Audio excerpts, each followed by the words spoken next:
not going back to yesterday's Republican Party. I'm not going back to losing politely with Mitt Romney. I'm not going back to the Bushes or the Cheneys. This is Donald Trump's party, and I am a Donald Trump Republican.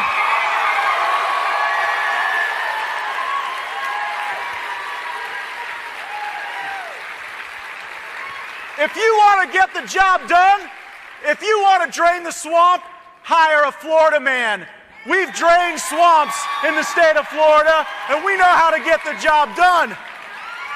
Just like the alligators out in the Everglades, the D.C. swamp creatures have spent seemingly millennia adapting to their surroundings, and they can be very dangerous if not properly handled. Now we know that the swamp isn't truly drained until we've nailed the hides of the alligators to the wall. And sadly, it appears the people who perpetrated the Russia hoax against our president won't face justice, and neither will the Biden crime family, because nobody over at the Department of Justice thinks the way to move their career forward is to indict Hunter Biden or the people in the Obama-Biden administration who advance these lies and politicize the intelligence community. And so I figure in the next term of Donald Trump, whether that's in 2021 or 2025, maybe he ought to pick me to be the Attorney General. And if for whatever reason he doesn't run, maybe I ought to pick the Attorney General. I'd go easy on marijuana, tough on big tech, and I would go after the deep state. Wouldn't that be a nice reversal?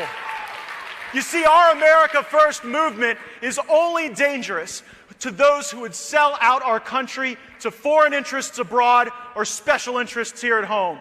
America First means our people first. It doesn't mean other countries first. It doesn't mean multinational corporations first. And it certainly does not mean lobbyists first. I stand before you, the only Republican in the United States Congress who will not accept a single dollar in political action committee donations. Their money is no good with me.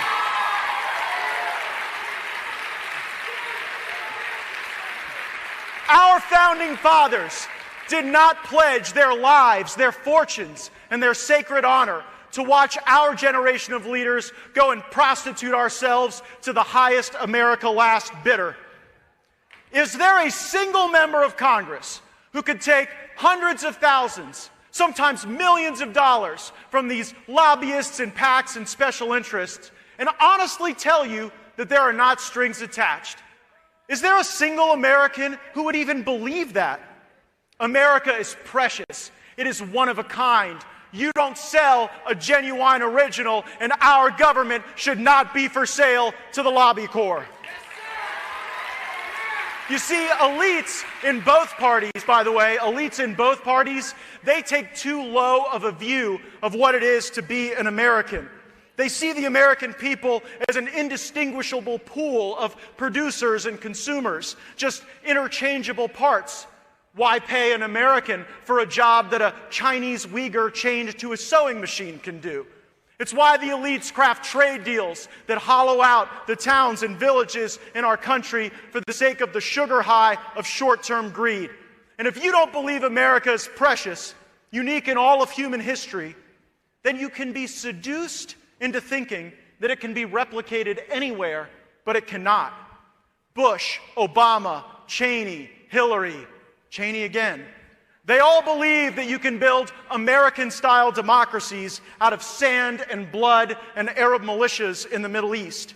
You see, the neocons in both parties have convinced themselves that just beyond the tenure of every despot dictator in the Middle East lies an American democracy, just waiting to inspire Lee Greenwood to write, "God bless Whereveristan."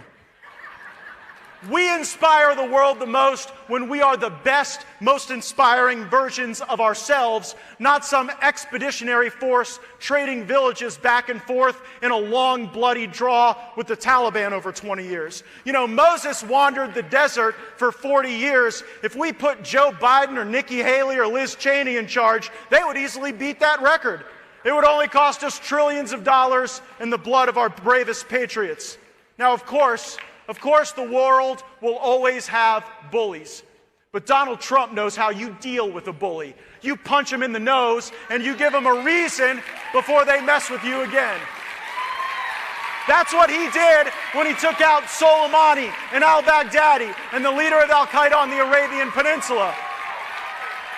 But what you don't do is move into the house of the bully for 20 years trying to somehow realign their worldview. America is not an ideology to export at the tip of the sword to a series of failed states. America is our home, and we must protect our home, and we must keep it clean and wonderful and splendid. You see, Democrats protect their homes with walls, but they don't feel like the rest of the nation deserves that same protection. Well, Donald Trump has built 400 miles of wall on our southern border.